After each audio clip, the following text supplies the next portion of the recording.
दोस्तों नमस्कार। घटना चक्र नॉलेज पर आपका बहुत बहुत स्वागत है। तो हम आज लेकर उपस्थित हुए हैं फिर से आपके सामने जो हमारी क्लास चल रही थी घटना चक्र पूर्वावलोकन की श्रृंखला, जिसमें हम इतिहास का आज जैन धर्म का पार्ट सॉल्व करते हैं। और यह क्लास यूपीपीसीएस आरओ एआरओ या अदर एग्ज़ाम, कोई भी एग्ज़ाम के लिए जहाँ भी हिस्ट्री पूछी जाती है वहाँ हर एक एग्ज़ाम के लिए महत्वपूर्ण है। तो ऐसा नहीं कि सिर्फ या आरओ में क्वेश्चन पूछे जाएंगे या यूपी पीसीएस में पूछा गया है तो अन्य एग्जाम में नहीं पूछा जाएगा। चाहे दिल्ली पुलिस हो, चाहे एसएससी हो, चाहे यूपी कांस्टेबल हो या वीपीओ हो, कोई भी एग्ज़ाम हो, हिस्ट्री, पॉलिटी, इकोनॉमी, इनसे प्रश्न तो पूछे ही जाएंगे चाहे जो एग्ज़ाम हो।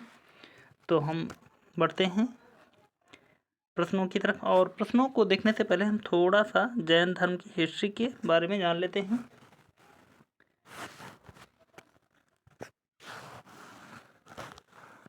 कि जैन धर्म इतना विख्यात कैसे हुआ है। जैन शब्द संस्कृत के जिन शब्द से बना है जिसका अर्थ विजेता है। जैन संस्थापकों को तीर्थंकर जबकि जैन महात्माओं को निर्ग्रंथ कहा गया है। जैन धर्म में कुल 24 तीर्थंकर माने जाते हैं जिन्होंने समय समय पर जैन धर्म का प्रचार प्रसार किया। ये हैं number 1 Rishabhdev, number 2 Adinath, number 1 Rishabhdev, number 2 Adinath या Ajitnath, number 3 Sambhavnath, number 4 Abhinandan, number 5 Sumitnath, number 6 Padmaprabhu, number 7 Suparshvanath, number 8 Chandraprabhu, number 9 Pushpadant या सुविधानाथ, नंबर 10 शीतलनाथ। आगे बढ़ते हैं। 24 के 24 हम एक बार जैन धर्म के सभी संस्थापक देख लेंगे।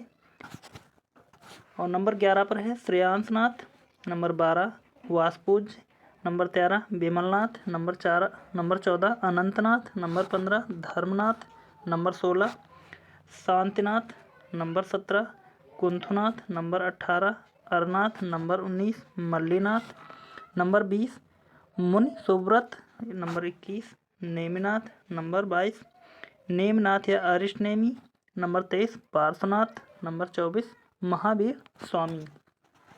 जिनमें अगर याद करें तो सबसे शुरुआत के हम कम से कम 4 याद कर लेंगे और लास्ट के हम कम से कम 3 याद कर लेंगे और 19 नंबर ज़रूर याद कर लेंगे क्योंकि यह इम्पोर्टेंट है इतने। और बाकी बीच के अगर याद नहीं होते हैं तब भी कोई दिक्कत की बात नहीं है। और देखते हैं इनके बारे में थोड़ा सा। जैन धर्म के प्रथम तीर्थंकर ऋषभदेव थे। इनके अन्य नाम ऋषभनाथ, आदिनाथ, वृषभनाथ भी हैं। ऋषभदेव एवं अरिष्टनेमी का उल्लेख ऋग्वेद में मिलता है। पार्श्वनाथ जैन धर्म के 23वें तीर्थंकर माने जाते हैं। इनका जन्म काशी वाराणसी में हुआ था। इनके पिता अश्वसेन काशी के राजा थे। अब हम थोड़ा सा इस पर चर्चा करते हैं। अन्य जैन ग्रंथ एवं उनके रचनाकार। जैन ग्रंथ एक तरफ जैन ग्रंथ दिए हुए हैं और दूसरी तरफ उनके रचनाकार हैं। तो कल्पसूत्र भद्रबाहु ने रचना की है। स्याद वाद मंजरी मल्ली सेन ने की। न्यायावतार सिद्धसेन दिवाकर, न्यायदीपिका धर्मभूषण, पंचविंशतिका पदम नंदी और परिशिष्ट पवन का हेमचंद्र, द्रव्य संग्रह का नेमिचंद्र, तत्वार्थ सूत्र का उमा स्वामी, श्लोक वार्तिक का विद्यानंद स्वामी, प्रवचन सार का कुंद कुंद। तो सबसे ज़्यादा अगर देखा जाए तो इसमें सिर्फ कल्प सूत्र से ही प्रश्न बनता है, बाकी ज़्यादा किसी से प्रश्न नहीं बनता है। तो कल्प सूत्र याद रहे, बाकी एक बार नज़र पड़ जाए, बाकी कभी कभार पूछ लेता है तो उसमें हेल्प हो जाएगी। और हम थोड़ा सा और श्वेतांबर और दिगंबर के बारे में जानते हैं और उसके बाद में हम सीधे प्रश्नों को करेंगे। बाकी जो जिसका सल्यूशन देखने वाला होगा हम वहाँ पर सल्यूशन को देख लेंगे। श्वेतांबर के बारे में दिया है। इस संप्रदाय के लोग श्वेत वस्त्र धारण करते थे। इस मत के अनुसार स्त्री के लिए मोक्ष प्राप्ति संभव है। इस संप्रदाय के लोग ज्ञान प्राप्त के बाद भोजन ग्रहण करने में विश्वास करते हैं। इस मत के अनुसार महावीर स्वामी विवाहित थे। इस मत के अनुसार 19वें तीर्थंकर मल्लीनाथ स्त्री थे, श्वेतांबर यह कहता है। और दिगंबर के बारे में जानते हैं। इस संप्रदाय के लोग पूर्णतः नग्न होकर तपस्या करते हैं। इस मत के अनुसार यानी कि दिगंबर, इस मत के अनुसार स्त्री के लिए मोक्ष संभव नहीं है। दिगंबर मत के अनुसार आदर्श साधु भोजन नहीं ग्रहण कर सकता। दिगंबर मतानुसार महावीर स्वामी अविवाहित थे। दिगंबर मतानुसार मल्लीनाथ पुरुष थे। बस इतना सा कन्फ्यूजन, क्योंकि इससे प्रश्न बनेगा श्वेतांबर और दिगंबर से। अब हम प्रश्नों को करते हैं सीधे। तो पहला प्रश्न है हमारा, जैन धर्म के संस्थापक हैं। तो यहाँ पर हो जाएगा हमारा डी, ऋषभदेव। आर्य सुधर्मा ये बीच में थे, अभी आपने सभी लोगों ने पढ़ा, हमने बताया। पार्श्वनाथ ये भी बीच में थे। महावीर स्वामी, यदि अगर पूछा जाता है कि जैन धर्म के वास्तविक संस्थापक के बारे में पूछा जाता है, वास्तविक संस्थापक,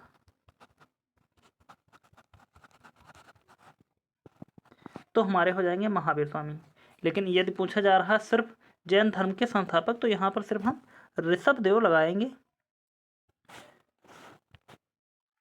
ऋषभदेव। अगला प्रश्न,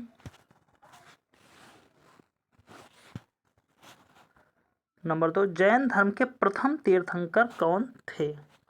अब प्रथम तीर्थंकर के बारे में बात कही जाए या जैन धर्म के संस्थापक की, तो यहाँ पर वही हो जाएगा ऋषभदेव।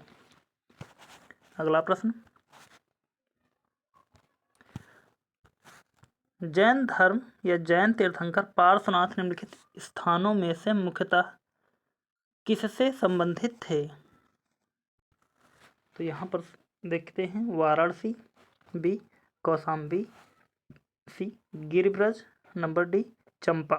तो इसका सही उत्तर देखिए तो हो जाएगा हमारा ए, वाराणसी। थोड़ा सा इसका पेन का साइज हम छोटा कर लेते हैं, क्योंकि यह बहुत मोटा दिखाई दे रहा है। अगला प्रश्न देखते हैं। अगला प्रश्न है हमारा, सूची 1 को सूची सेकंड से सुमेलित कीजिए तथा नीचे दिए गए कोड से सही उत्तर चुनिए। तो मिलाते हैं, देखते हैं। हमारा ए में दिया है आदिनाथ, और आदिनाथ की अगर बात की जाए तो आदिनाथ का प्रतीक चिन्ह होता है वृषभ, और बी हमारा होगा मल्लीनाथ। यदि मल्लीनाथ की बात करते हैं जो 19वें नंबर पर हैं, और 19 तो जिनमें पुरुष या स्त्री का विवाद है, तो उनका हो जाएगा जल कलश। पार्श्वनाथ की बात करते हैं सी, तो हो जाएगा हमारा 3, और संभवनाथ का हो जाएगा हमारा अश्व। तो यहाँ देखते हैं ए का 1 होना चाहिए, ए का 1 है हमारा, ए और बी ऑप्शन में तो 2 ऑप्शन हमारे पहले ही कट जाएंगे, पहला ही। अगर मैं बी में 4 होना चाहिए, बी में 4 हमारा पहले वाले ऑप्शन में है, तो हमारा बी वाला ऑप्शन कट जाएगा, ए सिर्फ बचेगा। बाकी सी का 3, हाँ सी का 3 सही है, और डी का 2, ये सारे हमारे सही हो गए। ए इसका सही उत्तर होगा। अगला प्रश्न, अगला प्रश्न नंबर 7 है हमारा, देखते हैं। निम्नलिखित तीर्थंकरों पर विचार कीजिए तथा उनको सही कालक्रम अनुसार व्यवस्थित कीजिए। तो अभी हमने देखा था, एक बार चाहे तो देखना चाहें तो देख सकते हैं, आपको हम दिखाते हैं इनके कालक्रम अनुसार।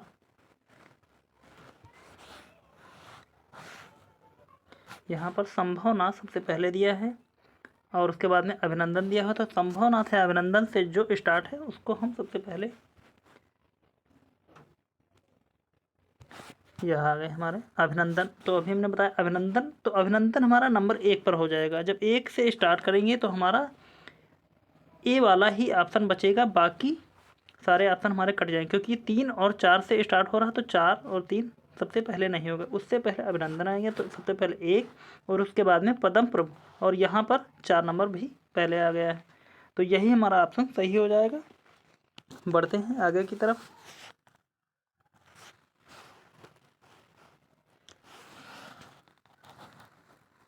आपके सामने यह सलूशन भी है, देखते हैं इसको जरा हम। जैन संस्थापकों को तीर्थंकर जबकि जैन महात्माओं को निर्ग्रंथ कहा गया है। जैन धर्म में कुल 24 तीर्थंकर माने जाते हैं जिन्होंने समय समय पर जैन धर्म का प्रचार प्रसार किया है। ऋषभदेव, अजितनाथ, संभवनाथ, अभिनंदन, सुमिनाथ, तो ऐसे ऐसे करके पूरे 24 यहाँ दिए हैं, जो आपको भी हमने दिखा दिया है। तो बढ़ते हैं अगले प्रश्न की तरफ। बाकी आप लोगों को पता है और रटना तो पड़ेगा ही, एक बार याद करने की ज़रूरत है, तो आप सभी लोग बिल्कुल इसको याद कर लेना। देखते हैं महावीर स्वामी का जन्म कहाँ हुआ था। ए कुंडग्राम में, बी पाटलिपुत्र में, सी मगध में, डी वैशाली में। और आप देख सकते हैं कि बीपीएससी यानी कि कितनी बार यह प्रश्न पूछा गया है, तो इसका सही उत्तर देखिए तो हो जाएगा हमारा ए कुंडग्राम में। और इसके महावीर स्वामी का एक बार हम जीवन परिचय देख लेते हैं, ताकि इससे संबंधित बनने वाले प्रश्न आगे आएँ तो हम आसानी से कर सकें। महावीर स्वामी का जन्म कुंडग्राम या कुंडलपुर वैशाली के निकट लगभग 599 ईसा पूर्व में हुआ था। उनकी माता त्रिशला वैशाली के लिच्छवी गणराज्य के प्रमुख चेटक की बहन थी तथा पिता सिद्धार्थ जातक क्षत्रियों के संघ के प्रधान थे। उनके बड़े भाई नंदीवर्धन थे। कुछ प्राचीन संस्करण की NCERT पुस्तकों में महावीर स्वामी का जन्म 540 ईसा पूर्व उद्धत है। इसी आधार पर अनेक प्रकाशकों ने भी यही जन्म तिथि अपनी पुस्तकों में अंकित किया है, जिससे भ्रम की स्थिति उत्पन्न हुई है। महावीर स्वामी का सही जन्म तिथि 599 ईसा पूर्व ही उचित है, क्योंकि महावीर स्वामी महात्मा बुद्ध के पहले के काल के हैं। महात्मा बुद्ध का जन्म 563 ईसा पूर्व है। NCERT के नवीन संस्करणों में अब महावीर स्वामी का जन्म 599 ईसा पूर्व प्रकाशित हो चुका है। तो पेपर में जैसा आपको ऑप्शन मिले वहाँ पर वैसा लगा सकते हैं। अगला प्रश्न है नंबर 9। कुंडलपुर जन्म स्थान है। ए अशोक सम्राट का, बी गौतम बुद्ध का, सी महावीर स्वामी का, डी चैतन्य महाप्रभु का। तो इसका सही उत्तर देखिए तो हो जाएगा हमारा सी। अभी हमने बताया वैशाली का कुंडलपुर या कुंडग्राम। अगला प्रश्न देखते हैं। जैन धर्म के प्रवर्तक महावीर जी का मोक्ष स्थान कहाँ स्थित है। ए मनेर, बी राजगीर, सी पावापुरी, डी जालन फोर्ट, ई उपयुक्त में से कोई नहीं, उपयुक्त में से एक से अधिक। तो इसका सही उत्तर देखें तो हो जाएगा हमारा सी पावापुरी। अगला प्रश्न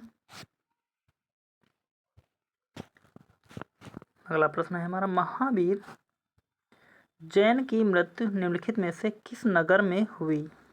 ए राजगीर, बी सांची, सी पावापुरी, डी समस्तीपुर। तो इसका सही उत्तर देखें तो हो जाएगा सी समस्तीपुर। नहीं, समस्तीपुर नहीं, पावापुरी। गलत हो गया मुझसे, गलत निकल गया। नंबर 12 की तरफ बढ़ते हैं। प्रश्न नंबर 12 है हमारा तीर्थंकर शब्द संबंधित है।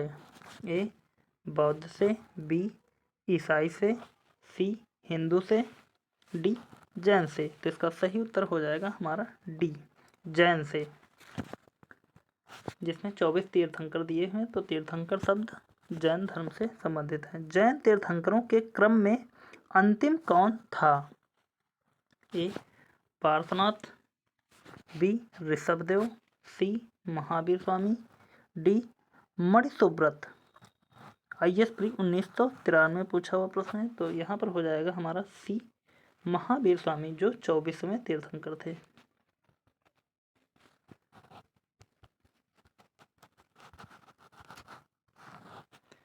अगला प्रश्न,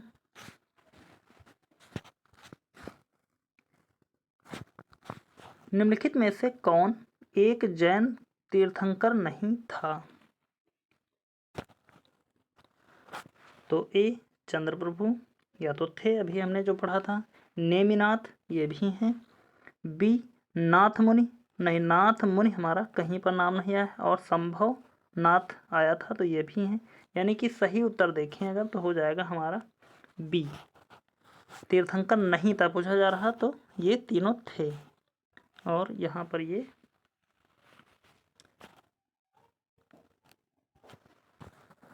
बी इसका सही उत्तर हो जाएगा। अगला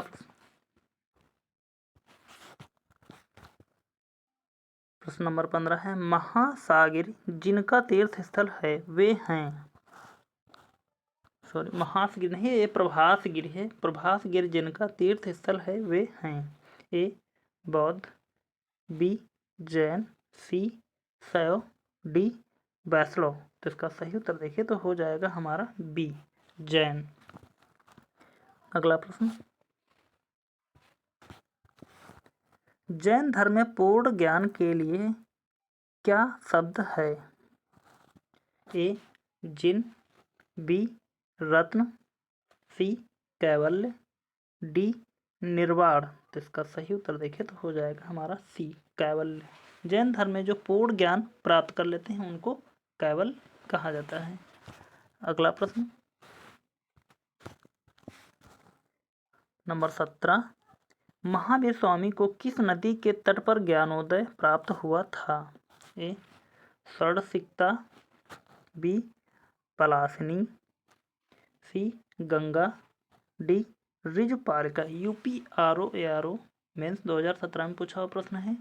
तो महावीर स्वामी को ऋजुपालिका नदी के तट पर ज्ञानोदय प्राप्त हुआ था।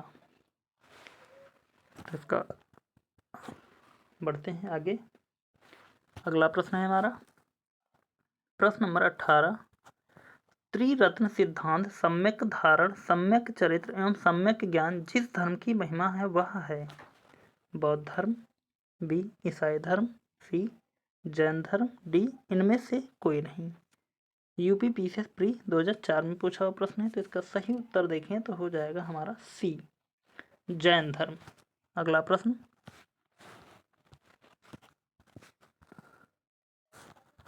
है हमारा, त्रिरत्न या तीन रत्न जैसे सटीक ज्ञान, सच्ची आस्था और सटीक क्रिया निम्न में से किससे संबंधित है?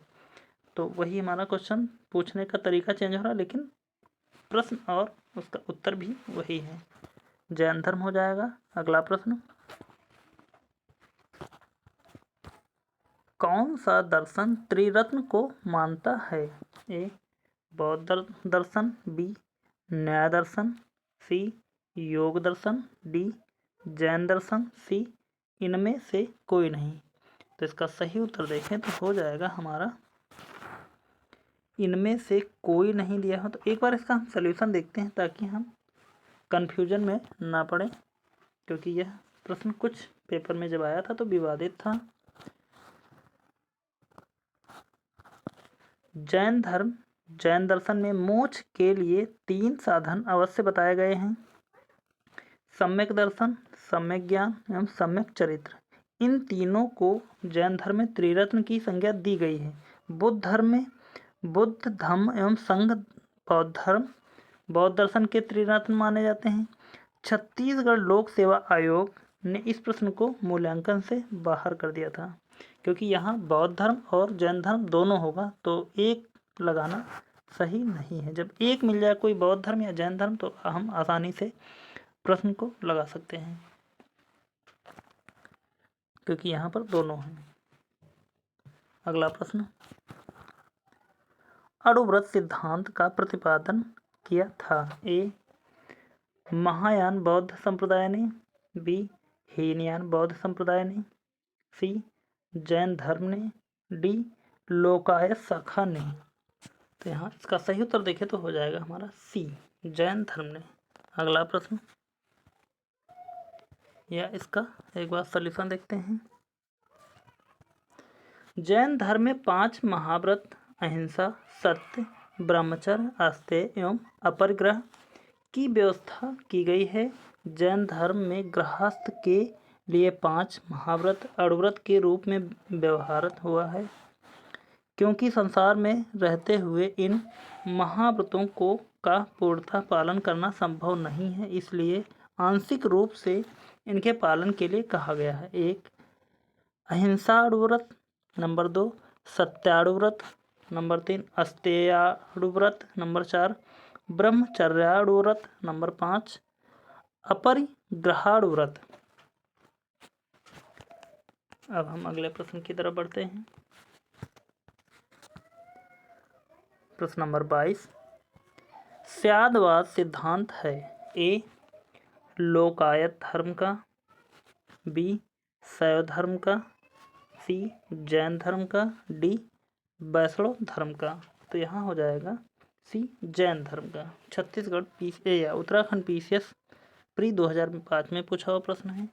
और अभी हम आपको स्यादवाद की थोड़ा सा हिस्ट्री के बारे में बताएंगे। पहले 1-2 प्रश्न है उसके बारे में देख लेते हैं।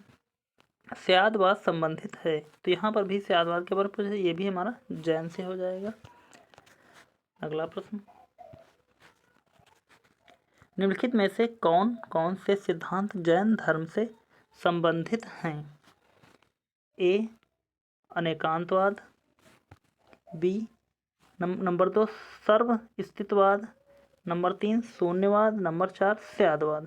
तो यहाँ स्यादवाद और अनेकांतवाद तो हैं, ये कंफर्म है, और 1 और 4 हैं, लेकिन सर्व अस्तित्ववाद यह तो नहीं है। अब 2 तो नहीं होगा, 2 यहाँ पर भी है, 2 यहाँ पर भी है, 2 यहाँ पर भी है, तीनों ऑप्शन कट गए, तो हमारा बचेगा सिर्फ ए अनेकांतवाद और नंबर 4 स्यादवाद। और हम थोड़ा सा स्यादवाद के बारे में जानते हैं, या इनकी थोड़ी सी हिस्ट्री पढ़ लेते हैं।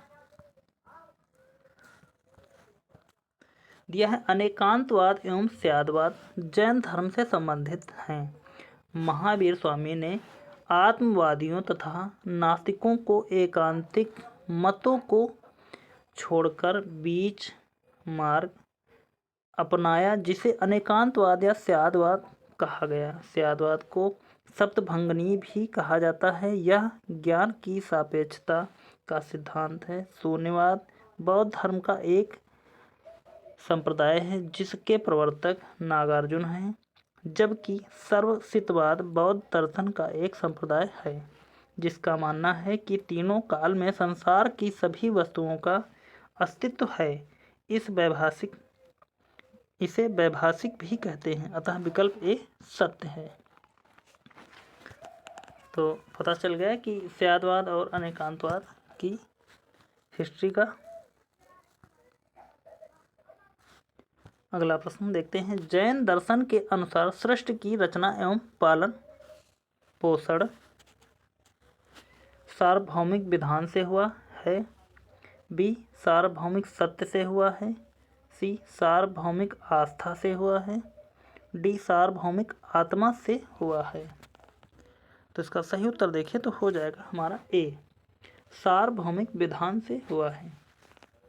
और आज इसके जितने भी प्रश्न बने हुए हैं यूपी PCS या घटना चक्र पूर्वावलोकन द्वारा, तो उन सभी प्रश्नों को आज हम कंप्लीट कर लेंगे और अगले दिन हम अगले चैप्टर की तरफ बढ़ेंगे। तो प्रश्न नंबर 27 हमारा है, निम्नलिखित में से कौन सा धर्म विश्व विनाशकारी प्रलय की अवधारणा में विश्वास नहीं करता? ए बौद्ध धर्म, बी जैन धर्म, सी हिंदू धर्म, डी इस्लाम। तो यहाँ पर देखें तो हो जाएगा हमारा बी जैन धर्म विश्व विनाशकारी प्रलय की अवधारणा में विश्वास नहीं करता है। अगला प्रश्न है हमारा 28 नंबर, जैन धर्म का आधारभूत बिंदु है? ए कर्म, बी निष्ठा, सी अहिंसा, डी विराग। इसका सही उत्तर देखें तो हो जाएगा हमारा सी, अहिंसा। जैन धर्म पूर्ण रूप से अहिंसा को मानता है। अगला प्रश्न नंबर 29, यापनीय किसका एक संप्रदाय था? ए बौद्ध धर्म का, बी जैन धर्म का, सी शैव धर्म का, डी वैष्णव धर्म का। तो इसका सही उत्तर देखिए तो हो जाएगा हमारा बी, जैन धर्म का। अगला प्रश्न, भारत की धार्मिक प्रथाओं के संदर्भ में स्थानकवासी संप्रदाय का संबंध किससे है? ए बौद्ध मत, बी जैन मत, सी वैष्णव, डी शैव। तो इसका भी सही उत्तर हो जाएगा हमारा बी, जैन मत। अगला प्रश्न, निम्नलिखित में से कौन सबसे पूर्वकालिक जैन ग्रंथ कहलाता है? ए 12 अंग, बी 12 उपांग, सी 14 पूर्व, डी 14 उपपूर्व। तो इसका सही उत्तर देखिए तो हो जाएगा हमारा सी, 14 पूर्व सबसे पूर्वकालिक जैन ग्रंथ कहलाता है। तो ये हो जाएगा हमारा सी, 14 पूर्व। अगला प्रश्न, प्रश्न नंबर 31। यह क्वेश्चन रिपीट हो गया है दोबारा। अगला प्रश्न की तरफ बढ़ते हैं। प्रश्न नंबर 32, प्रारंभिक जैन साहित्य निम्नलिखित में से किस भाषा में लिखे गए हैं? ए अर्धमागधी, बी पाली, सी प्राकृत, डी संस्कृत। तो इसका सही उत्तर देखिए तो हो जाएगा हमारा ए, अर्धमागधी। अगला प्रश्न, प्रश्न नंबर 33, निम्नलिखित में से कौन सा स्थल पार्श्वनाथ से संबंध होने के कारण जैन सिद्ध क्षेत्र माना जाता है? ए चंपा, बी पावा, सी समय शिखर, डी ऊर्जयंत। तो इसका सही उत्तर देखिए तो हो जाएगा हमारा सी, पार्श्वनाथ से संबंध होने के कारण जैन सिद्ध क्षेत्र माना गया है समय शिखर। अगला प्रश्न,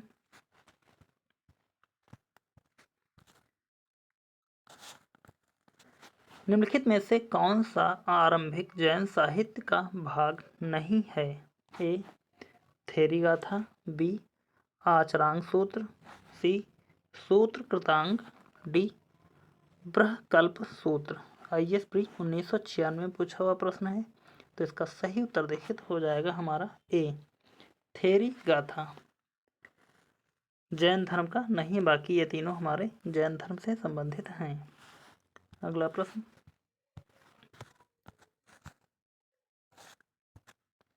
जैन संप्रदाय में प्रथम विभाजन के समय श्वेतांबर संप्रदाय के संस्थापक थे? ए स्थूलभद्र, बी भद्रबाहु, सी कालकाचार्य, डी देवर्ध क्षमा भ्रमण या श्रमण।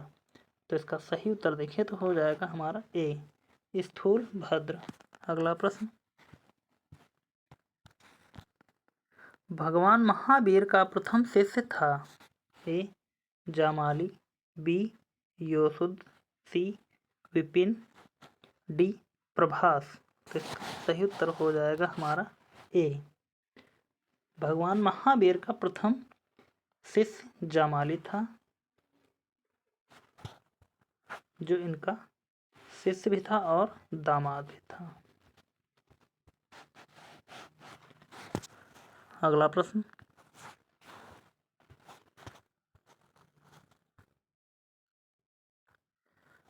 और जामाली जो थे प्रथम शिष्य भी थे और प्रथम विरोधी भी थे विरोधी महावीर स्वामी के।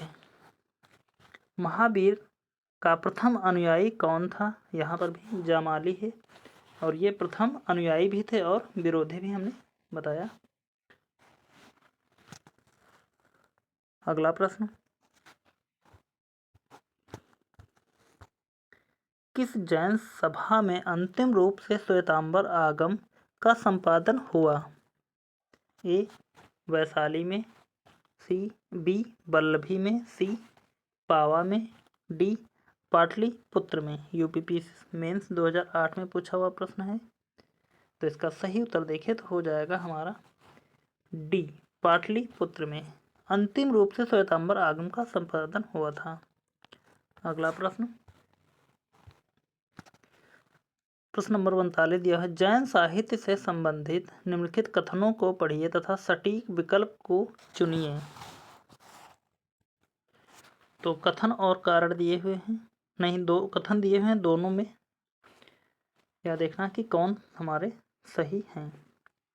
नंबर 1, श्वेतांबर धर्म सूत्र में 12 अंग शामिल हैं, बिल्कुल सही है हमारा। कथन 2 में दिया है, श्वेतांबर परंपरा के अनुसार इन अंगों का संकलन वल्लभी में आयोजित एक धर्म सभा में किया गया। नहीं, यह हमारा गलत हो जाएगा। तो ए में क्या दिया है, ए कथन एक एवं कथन दोनों सही हैं, गलत। कथन एक गलत है, ये भी गलत हो जाएगा। कथन एक एवं कथन दोनों ही गलत हैं, यह भी गलत है। कथन डी बचा हमारा, कथन एक सही है लेकिन कथन सेकंड गलत है। इसका सही उत्तर हो जाएगा हमारा डी। अगला प्रश्न, निम्न कथनों पर विचार कीजिए। तो देखते हैं। नंबर 1, वर्धमान महावीर की माता लिच्छवी के मुख्य चेटक की पुत्री थी। नहीं, गलत है। नंबर 2, गौतम बुद्ध की माता कोलीय राजवंश की राजकुमारी थी। बिल्कुल सही है। नंबर 3, 23वें तीर्थंकर पार्श्वनाथ बनारस से थे। यह भी हमारा सही, यानी कि 2 और 3 हमारा सही, 1 तो हमारा गलत है। और यहाँ लिच्छवी चेटक की पुत्री नहीं, लिच्छवी चेटक की बहन थी। इस कारण हमारा यह प्रश्न पहला वाला कथन गलत हो रहा है। और यहाँ एक इस तरह गलत है, ये इस तरह गलत है। यहाँ दोनों हमारे सही हैं, तो केवल 2 काम नहीं करेगा, तो यहाँ हो जाएगा हमारा सी, 40 का सी। अगला प्रश्न, प्राचीन जैन धर्म के संबंध में निम्नलिखित कथनों में से कौन सा एक सही है? ए, स्थूल बाहु के नेतृत्व में दक्षिण भारत में जैन धर्म का प्रचार हुआ। नहीं, पहला गलत है। बी, पाटलिपुत्र में हुई परिषद के पश्चात जो जैन धर्म के लोग भद्रबाहु के नेतृत्व में रहे वे श्वेतांबर कहलाए। यह भी हमारा गलत हो जाएगा। नंबर सी, प्रथम शतक ईसा पूर्व में जैन धर्म को कलिंग के राजा खारवेल का समर्थन मिला। सी हमारा सही हो जाएगा। और इसमें सिर्फ पूछा जा रहा था कौन सा कथन संबंध में निम्नलिखित में से कौन सा कथन एक सही है, बाकी 3 गलत हैं, तो ये तीनों गलत हो जाएंगे और सी हमारा सही है। अगला प्रश्न है हमारा, निम्नलिखित में से कौन सा कथन जैन सिद्धांत के अनुरूप है? नंबर 1, कर्म को विनष्ट करने का सुनिश्चित मार्ग तपश्चर्या है। बिल्कुल सही है जैन के मत के अनुसार। नंबर 2, प्रत्येक वस्तु में चाहे वह सूक्ष्मतम कण हो आत्मा होती है। बिल्कुल सही है। कर्म आत्मा का विनाशक है और अवश्य इसका अंत करना चाहिए। बिल्कुल, यह भी सही है। तो यहाँ 1, 2 और 3 तीनों सही होंगे, तो डी हमारा सही हो जाएगा। अगला प्रश्न, समाधि या मरण किस दर्शन से संबंधित है? ए, बौद्ध दर्शन, बी, जैन दर्शन, सी, योग दर्शन, डी, लोकायत दर्शन, ई इनमें से कोई नहीं। तो इसका सही उत्तर देखें तो हो जाएगा हमारा बी, जैन दर्शन। अगला प्रश्न, निम्नलिखित कथनों पर विचार कीजिए। दक्षिण भारत के इक्ष्वाकु शासक बौद्ध मत के विरोधात्मक थे। नहीं, गलत है। नंबर 2, पूर्वी भारत के पाल शासक बौद्ध मत के समर्थक थे। यह हमारा सही है। तो देखते हैं, ए गलत हो जाएगा, ए यहाँ भी होगा गलत है, ये यहाँ भी, ये भी गलत हो जाएगा। तो बी हमारा वैसे भी सही है, तो यहाँ केवल 2 होगा। अगला प्रश्न, निम्नलिखित में से किसने प्रतिपादित किया कि भाग्य ही सब कुछ निर्धारित करता है, मनुष्य असमर्थ होता है? ए जैनियों ने, बी बौद्धों ने, सी अजीवकों ने, डी मीमांसकों ने। यूपीपीसीएस प्री 2006 में पूछा हुआ प्रश्न है और बहुत ही अच्छा प्रश्न है। तो इसका सही उत्तर देखें तो ये जो आजीवक संप्रदाय के लोग थे उनका कहना था कि भाग्य ही सब कुछ निर्धारित करता है, मनुष्य इसमें कुछ भी नहीं करता, क्योंकि जो भी मनुष्य के भाग में लिखा होगा वह उसको मिलेगा। तो आप कर्म करें या ना करें, कर्म पर विश्वास बिल्कुल नहीं करते थे। तो बढ़ते हैं अगले प्रश्न की तरफ।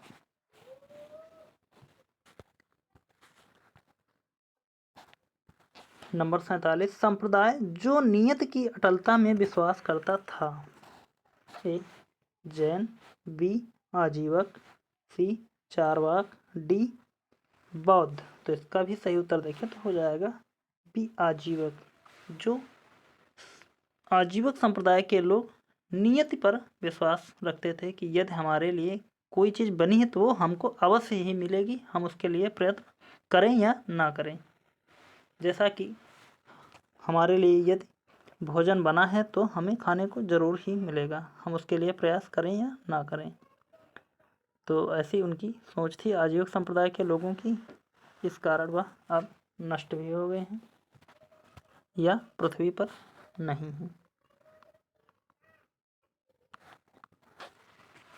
अगला प्रश्न देखते हैं 48 नंबर। सूची 1 को सूची सेकंड से मिलाना है हमको। तो मिलाते हैं इनको हम थोड़ा सा। जैसा कि देखते हैं लव लकुलिस, इसमें से कौन होगा, लेकिन चलो दूसरा मिलाते हैं, देखते हैं भद्रबाहु। तो जैन धर्म से संबंधित है तो सी का 4 हो जाएगा। और ये मखली पुत्र गोसाल ये हमारे थे आजीवक संप्रदाय के, तो ये हमारा हो जाएगा 1, डी का 1।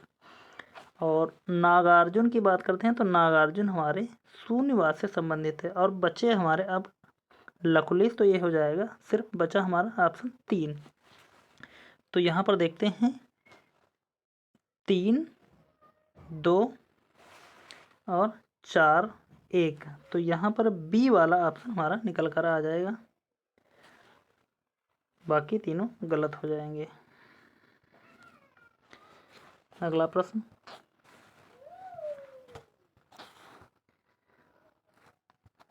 बराबर की गुफाओं का उपयोग किसने आश्रय गृह के रूप में किया? ए आजीवकों ने, बी थारुओं ने, सी जैनों ने, डी तांत्रिकों ने।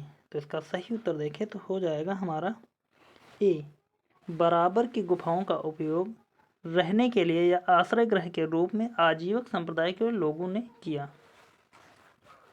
अगला प्रश्न, उत्तर प्रदेश में बौद्ध एवं जैनियों दोनों की प्रसिद्ध तीर्थ स्थली है। ए सारनाथ, बी कौशाम्बी, सी कुशीनगर, डी देवी पाटन। तो इसका सही उत्तर देखें तो हो जाएगा हमारा बी कौशाम्बी।